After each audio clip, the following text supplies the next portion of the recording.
এবারে আমাদের কলকাতা থেকে ভাইজাগ বা বিশাখাপট্টনমের উদ্দেশ্যে যাত্রা শুরু হচ্ছে।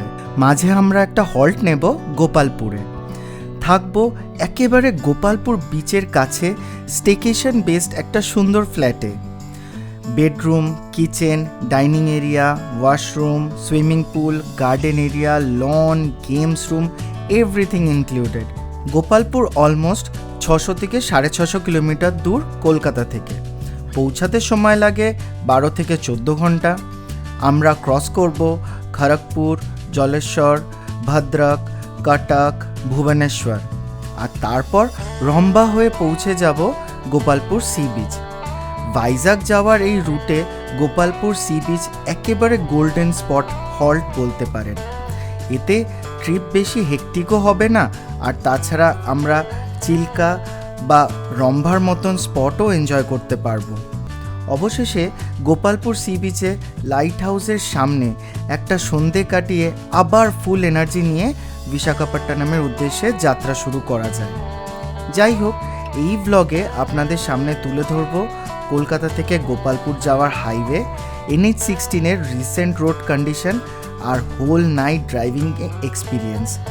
চলুন তাহলে শুরু করা যাক আজকে সাউথ ইন্ডিয়ার উদ্দেশ্যে সফর। চলো, গুড মর্নিং। আজকে গুড মর্নিং হয়ে গেছে, আর দেখতে পাচ্ছেন অন্ধকার, কিন্তু রাত 12টা বাজে। আর আমাদের এরকম প্রত্যেকটা ট্রিপই রাত্রির বেলায় শুরু হচ্ছে। আজকেও একটা লম্বা ট্রিপ, 600-700 কিলোমিটারের ট্রিপ হতে চলেছে। প্রথম দিন পৌঁছে যাব গোপালপুর, তার পরের দিন আমাদের পুরো ট্রিপটা এবারে সাউথ ইন্ডিয়ার। আমরা যাচ্ছি ভাইজাগ, বিশাখাপট্টনম। তো চলো, তো সবাই চলে এসছে, একদম রেডি। পিসা আর পিসি তো আমাদের সাথে প্রত্যেকটা ট্রিপেই একদম আমাদের সহযোগিতা করে, আর এই ট্রিপটাও আমরা শুরু করছি। খুব মজা করব, খুব এনজয় করব, একদম রাস্তায় হই হই করতে করতে যাব। আর নাইট ড্রাইভ তো অলওয়েজ ভাল লাগে, কি বলো? একদম নাইট ড্রাইভ কিন্তু সবসময়। তো রাত 12:15, লেটস বিগিন আওয়ার জার্নি। চলো, এই হচ্ছে আমাদের লাগেজ সেট আপ।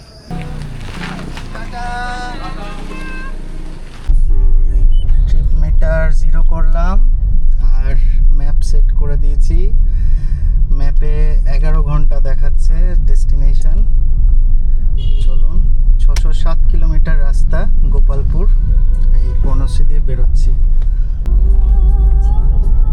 12:50 আমরা বিদ্যাসাগর সেতু ক্রস করছি। গোলুরাম, গঙ্গা নদী।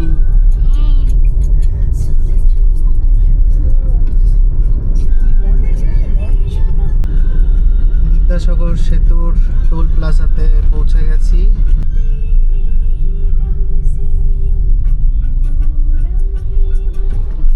কেটে নিয়েছে। আজকে পুরো সাঁতরাগাছি একটা কিচ্ছু নেই, কিন্তু আমাদের বিশাল ভাগ্য। এইভাবে সাঁতরাগাছি ক্রস করব তা ভাবা যায়নি, মানে পুরো একদম এক টানে। রাস্তাও সুন্দর করে দিয়েছে, যেগুলো খানাখন্দ ছিল ঠিক করে দিয়েছে। সোজা সাঁতরাগাছি ব্রিজের সামনে এসে চলে এলাম। রাত্রিবেলা এই জায়গাটা বেশ জ্যাম থাকে। উঠে গেলাম বোম্বে রোডে, হাইওয়েতে উঠে গেলাম, NH-16 হাইওয়ে।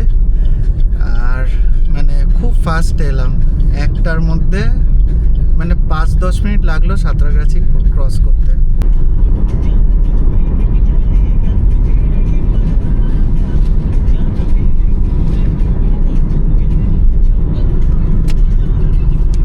আমার কেন জানি না মনে হচ্ছে NH-16 আরো স্মুথ হয়ে গেছে। হ্যাঁ, না এইখানে গাড়ি অনেকবার চালিয়েছি, আর বাইরে গিয়েও চালিয়েছি, কিন্তু সেই স্মুথনেসটা কিন্তু এখন মনে হচ্ছে যে মানে আবার রিপেয়ার করেছে NH-16। এত স্মুথ লাগছে আজকে গাড়ি চালাতে, মানে উইদাউট এনি জার্কিং গাড়ি কিন্তু 80-তে আরামসে উঠে যাচ্ছে। ধুলাগড় চলে এসেছি, ধুলাগড় টোল প্লাজা। চলো, এবারে অ্যানুয়াল পাসের গল্প।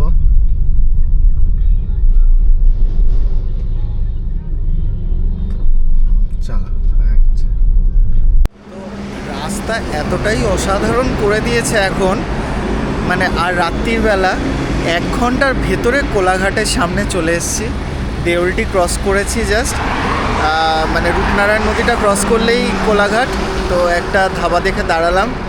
এক্সপেক্ট করিনি যে 1 ঘন্টার ভেতরেই আমরা দেউলটি বা কোলাঘাট পৌঁছে যাব। তো এখন জাস্ট এই 1:30 পৌনে 2 বাজে। একটা হোটেলে একটু দাঁড়িয়েছি, চা খাবো। আচ্ছা, দেখেছো? আমরা এখন ধাবাতে দাঁড়িয়ে রুটি তরকা খাবো। ফাইনালি যাওয়া হচ্ছে। রুটি তরকা খেতে ধাবাতে দাঁড়িয়েছে। ও আমাকে ভাত খাইয়ে নিয়ে এসছে, কিন্তু ভাত খাওয়ার পর সেদ্ধ ভাত তো খাওয়া যায় না। সেদ্ধ ভাত নিয়েও এসেছি। খাবে তুমি? চলে এসছে। এবারে রুটিটা সত্যি ভালো করেছে। এই হচ্ছে এখানে দিয়ে দিন, আর বাকি 2টো লিকারছে ওইদিকে। তরকাটা সত্যি ভালো করে। চলুন, খাওয়া দাওয়া শেষ, বেশ ভালো করে রুটি তরকা খেলাম। এবারে আবার স্টার্ট দেব গাড়ি। আর কি কুয়াশা পড়েছে দেখুন, আমার উইন্ডশিল্ডে সব গাড়িতে জল বেয়ে বেয়ে কুয়াশা নামছে। বড় বাসও থামছে, সিঞ্জিনির বড় বাস। দেউলটির আগে ভাই খেয়ে নিয়েছি, আর ডাকিস না। 2:40 রূপনারায়ণ নদী ক্রস করছি। একদম খেয়ে দিয়ে বেরিয়েছি। খাবারটা দুর্দান্ত খেলাম, একদম ফুললি স্যাটিসফাইড। রুটিটা দুর্দান্ত ছিল, তরকাটাও একদম বার্ন ফ্লেভারে খুব সুন্দর করেছিল। আর এখন সোজা কোলাঘাট চারিয়ে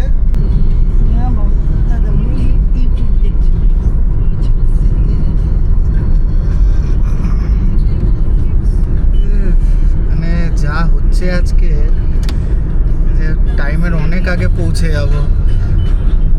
10-15 মিনিট চালালেই ঘাটাল, তো 10 মিনিট চালালে মানে বিশাল সুন্দর হাইওয়ে করে দিয়েছে এখন। আর রাত্রিরে চালিয়েও মজা লাগছে।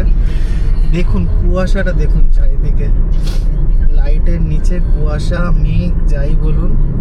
আজকে কিন্তু 3 নভেম্বর, আমরা কিন্তু কলকাতাতে শীত কিন্তু পাচ্ছি না। মাল্টি স্পেশালিটি হসপিটাল ঘাটাল নাকি বড় মা। আর ফাঁকা রাস্তায় একাই চালাচ্ছি, দূর দূর অবধি কোনো গাড়ি নেই।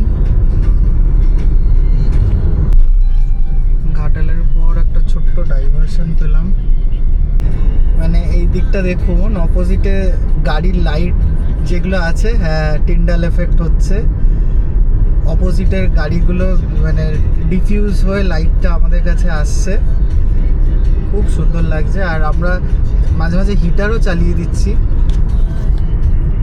যেটা হচ্ছে মানে ঠান্ডা লাগছে। মানে এসি চালাচ্ছি না, শুধু এয়ার সার্কুলেট করার জন্য নর্মাল হাওয়া, বা মাঝে মাঝে হিটার চালাচ্ছি। তাও পেছনে লোকজন বলছে যে ঠান্ডা লাগছে, ঠান্ডা লাগছে।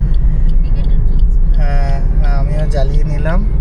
মানে আস্তে আস্তে গাড়ি স্লো করতে হচ্ছে, এত কুয়াশা হয়ে গেছে।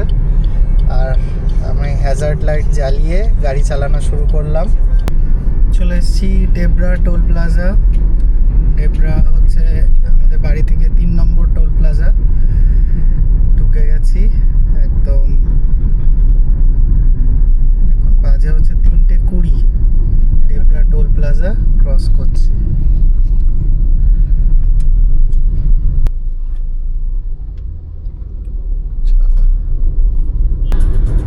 বাদিকে মেদিনীপুর ঢুকে যাচ্ছে।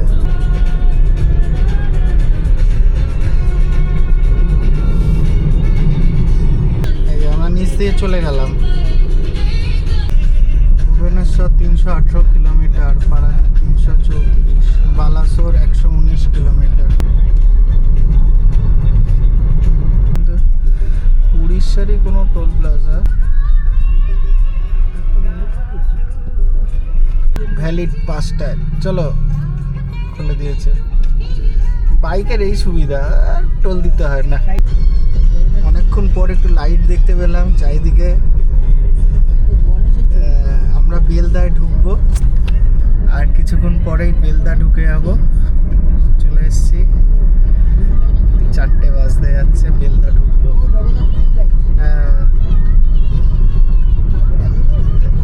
সেই তোমার চন্দননগর যাওয়া একবারেই শেষ হয়ে গেছে।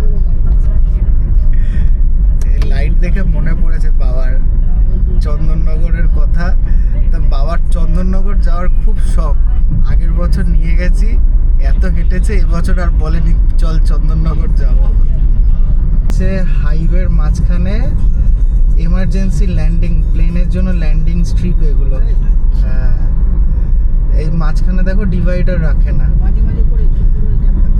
হ্যাঁ দেখো, কোনো ইয়ে নেই, ওটা প্লেন কিন্তু শুধু ব্যারিকেড। হ্যাঁ, ইন্ডিকেশন আছে, বস্তা দেওয়া আছে। হ্যাঁ, আর দেখো পুরো চওড়া 4 লেন এটা।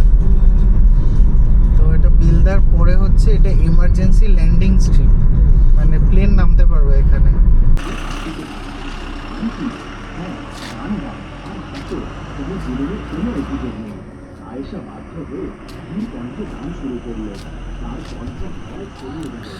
বেলদার কাছে পিঠে কি আরেকটু পরে একটা চায়ের দোকানে দাঁড়িয়ে চা খাচ্ছি। একটা নতুন অনুভূতি জন্ম নিতে লাগলো, যা হয়তো ভালোবাসা ছিল না, কিন্তু মানবিকতা নিশ্চিতভাবে আবার এক ছিল। গ্রাউন্ড চা। রিয়াদের মনে এখন একটা অদ্ভুত দ্বন্দ্ব চলছিল। ভূতের গল্প চলছে। অনেক দিন ধরে অপমানিত হতে দেখেছে। ভূতের গল্প। যখন সে দুর্বল, নীরব এবং আর একজন চা খেতে দাঁড়িয়েছে। তার মনে বাংলাদেশি কেন? আমাদের পানি বলেছে বলে বাংলাদেশি হয়ে গেছে। আসল পরিচয় তার সম্পদ নয়, তার হৃদয়। চা খেয়ে ফ্রেশ হয়ে গেছি একদম। এবারে আর একটা টোল গেট চলে এসছে, আমাদের যাত্রার চতুর্থ টোল, লক্ষ্মণনাথ টোল প্লাজা। হ্যাঁ, উড়িষ্যা ঢুকে গেছি আমরা। এখানে হচ্ছে 80 টাকা হচ্ছে ইয়ে সিঙ্গেল লেন, ডাবল লেন হচ্ছে 120। আমরা ন্যাশনাল ইয়ে থেকে বেরোবো, ভ্যালিড ফাস্ট্যাগ দেখিয়ে দিয়েছে। খোল। বাড়ি থেকে 200 কিলোমিটার গাড়ি চালিয়ে নিলাম, আর আস্তে আস্তে একদম হালকা আকাশ পরিষ্কার হয়ে গেছে। অন্ধকার থেকে দূরে দেখা যাচ্ছে অনেক কিছুই। অলমোস্ট আকাশ পুরোপুরি পরিষ্কার হয়ে গেছে। 5:25।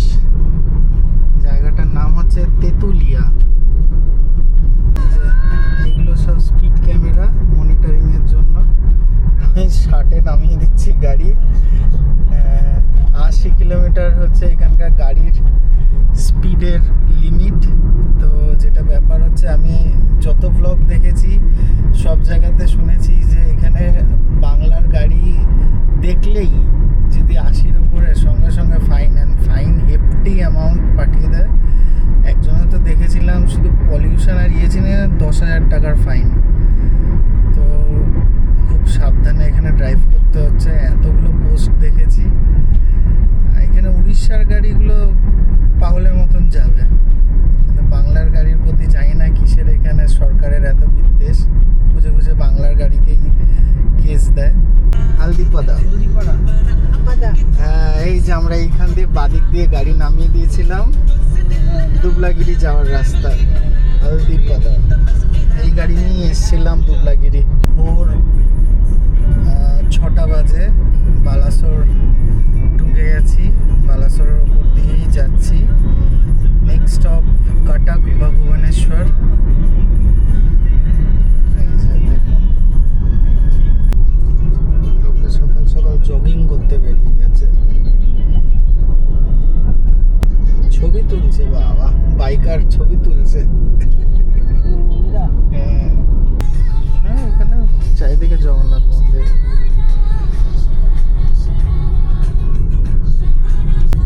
আমাদের এই দিক দিয়ে সূর্য উঠছে, আমরা সাউথে যাচ্ছি, বাদিক দিয়ে সূর্য উঠছে।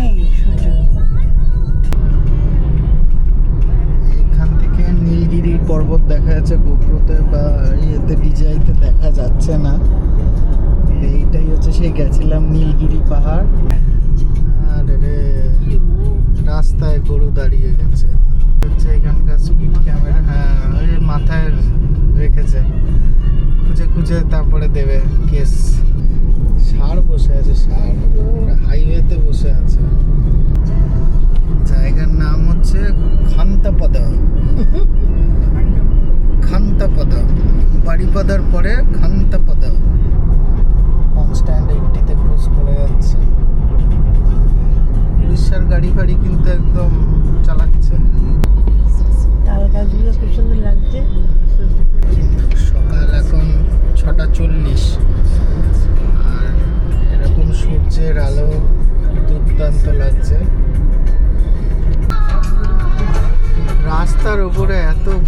বসে আছে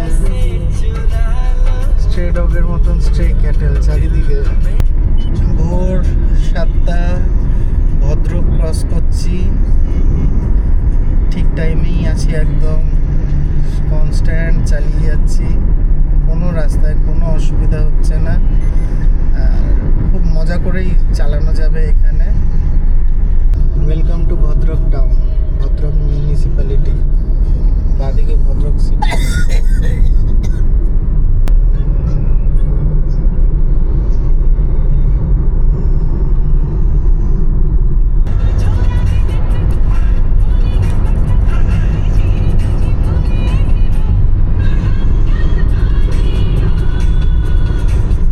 পঞ্চম টোল প্লাজা চলে এসছে, ন্যাশনাল হাইওয়ে টোলের পঞ্চম টোল প্লাজা। নদী ক্রস করছি, নদীর নাম হচ্ছে বৈতরণী রিভার, বৈতরণী নদী একটা, এটা মানে আমার মনে হয় মহানদীরই কোনো একটা পার্ট হবে। এই দিক থেকে দেখা যাচ্ছে, নদীর থেকে দেখতে পায় চারিদিকে ক্যামেরা, একবার ওভারলুক করলেই কেস। এই জায়গাটার নাম হচ্ছে চণ্ডীখোল। বাস স্ট্যান্ড আছে, এটা বড় সড়ো জায়গা মনে হচ্ছে, পাহাড় দূরে। সাইড ইডলি বিক্রি হচ্ছে হাইওয়ের ওপরে দাঁড়িয়ে, যে এটা হচ্ছে ইডলি মাখা বানিয়ে দেয়, ইডলি, আলু, ঘুগনি। দই করতে খারাপ করেনি, সব কিছুই ট্রাই করতে হয়, আমরা যেরকম খাই সেরকম না, কিন্তু ডিফারেন্ট ভাল লাগছে। এখানে প্রচুর মানে স্পিড ক্যাম, কিছুটা যেতে যেতেই স্পিড ক্যামেরা, আর যখনই দেখতে পাই তখনই দেখি যে না 90-100-র কাছে গাড়ি চলে যাচ্ছে, আবার ধরে ধরে তাড়াতাড়ি নামাও। কটক ঢোকার আগে আরেকটা টোল প্লাজা, সম্ভবত 7 নম্বর টোল, এটা ঢুকে যাচ্ছি। মহানদী, মহানন্দা নদীর উপর দিয়ে ক্রস করছি, কটকের সামনে চলে এসেছি।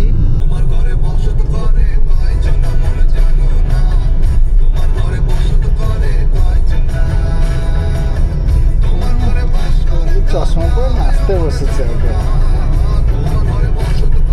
তাই যে না ক্ষেত দেখো না গলুরামের। কটক ঢোকার আগে এরকম মোটামুটি একটা রেলওয়ে ক্রসিং ওভারব্রিজ আছে, এই জায়গাটাই একটু ন্যারো করে দিয়েছে, এই জায়গাটা হালকা একটু জ্যাম হচ্ছে। কতিপদি কি সব নাম, কথাপদি মহানদীরই পার্ট। আর ওই দেখো না, পড়ো না কি লেখা, কথাপদি নদী। বাদিকে নন্দনকানন ঢুকে যাচ্ছে, আর সোজা হচ্ছে ভুবনেশ্বর, আর এখান থেকে 14-15 কিলোমিটার ভুবনেশ্বর ঢোকার আগে একটা জ্যাম, সিটির জ্যাম এটা, সব অফিস যাত্রীরা এখন বেরিয়ে পড়েছে 10টার সময়। ভুবনেশ্বরে মানে প্রচুর লোকে বাইক চালায়, আর এত বাইক এদিক ওদিক মানে গাড়ি থেকে বেশি বাইকের সংখ্যা ভুবনেশ্বরে দেখা যাচ্ছে। ভুবনেশ্বরের ভেতর দিয়ে যাচ্ছে,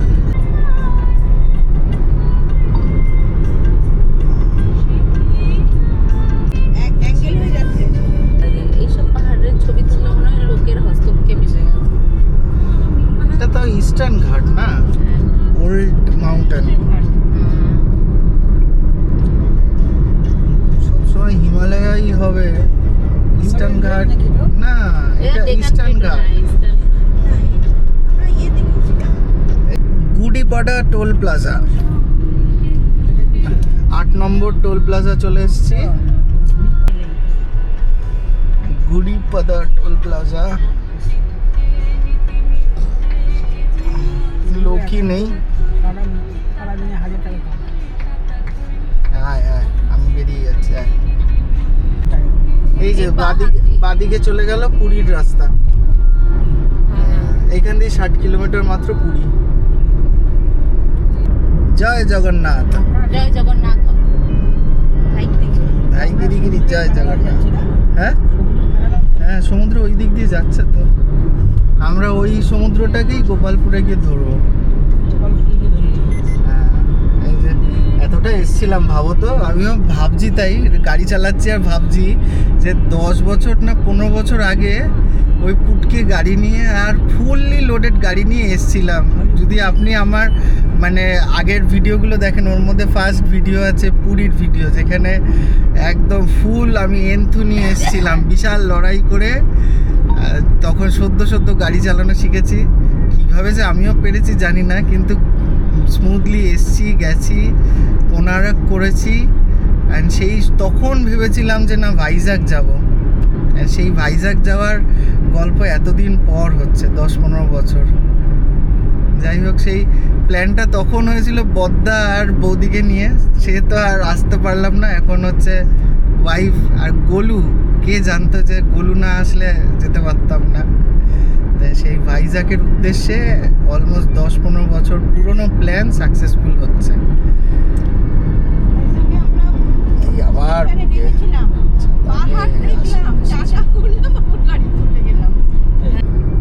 চন্দনেশ্বর ঢুকে যাচ্ছে। এইখানে বাদিকে হচ্ছে চন্দনেশ্বরে আর একটা বিচ এরিয়া, আর এইদিকে কি লেখা ছিল, ব্রাজ গোপিকা ধাম, কোনো মনে হয় কৃষ্ণেরই কোনো ধাম, মায়াপুর টাইপের, প্রথমবার নাম শুনেছি যদিও।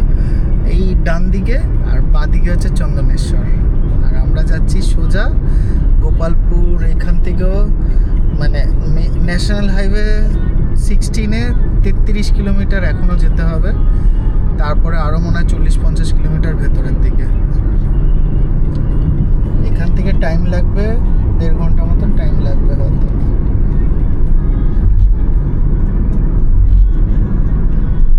এইখানেও মন্দির, সাইডে মন্দির, পাহাড়ের মাঝখানে মন্দির। গুরাপাল্লি জায়গাটার নাম হচ্ছে গুরাপাল্লি টোল প্লাজা।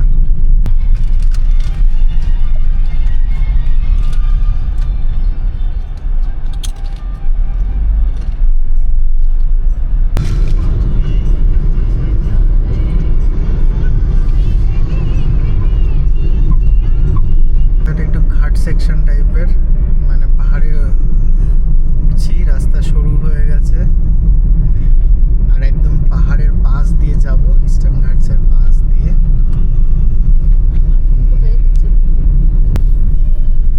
হাইট গেইন করছি।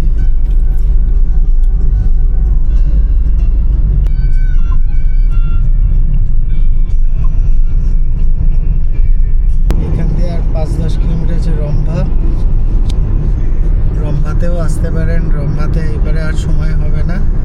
খুব সুন্দর চিল্কা লেকে বোটিং করা যায়, ওটিডিসির একটা বাংলোও আছে। এখন যেহেতু আমরা গোপালপুর যাচ্ছি, রম্ভাতে আর ঢুকবো না।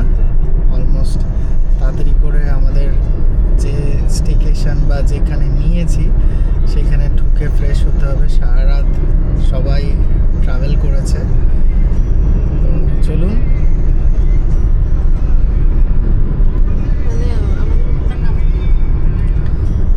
জায়গাটা হচ্ছে অ্যাকচুয়ালি কোনো হোটেল না, ওটা হচ্ছে অ্যাপার্টমেন্ট। আপনাদের দেখাবো।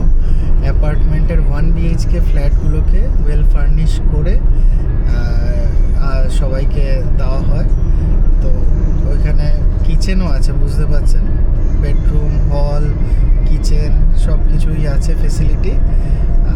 জায়গাটা বলে হচ্ছে কি রোটম, ROHTM, রোটম স্টেকেশনস। দেখবো এখানে মোটামুটি একদম গোপালপুর সি বিচের পাশে সব কিছু ঘুরে আপনাদেরকে দেখাবো। জায়গাটা কিন্তু গোপালপুরে থাকার কিন্তু ওয়ান অফ দ্য বেস্ট জায়গা আমি বলবো। প্রাইভেটের মধ্যে থাকতে চান, একটু কস্টলি হলেও কিন্তু খুব ভালো জায়গা, মানে এনজয় করার মতন, রিল্যাক্স চিল করার মতন জায়গা। এবার গিয়ে আপনাদেরকে বাকি রিভিউটা দেবো, কেরকম কি ফিল হলো না হলো। ঋষিকুলিয়া রিভার, তাও এটা জল আছে ভালো।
গোপালপুর সি বিচ 0.2 কিলোমিটার আর 2 কিলোমিটার। এখানে মেনগুলো এখানে মেফেয়ার, পামরিগাল, পান্থনিবাস সব এই দিকটাই।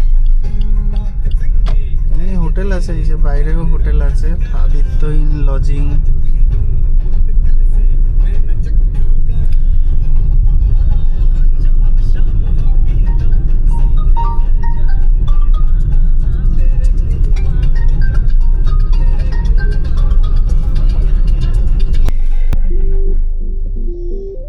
এই যে পাম রিডাল লেক, ভেতরে আরো এইচডিএম স্টেকেশনস।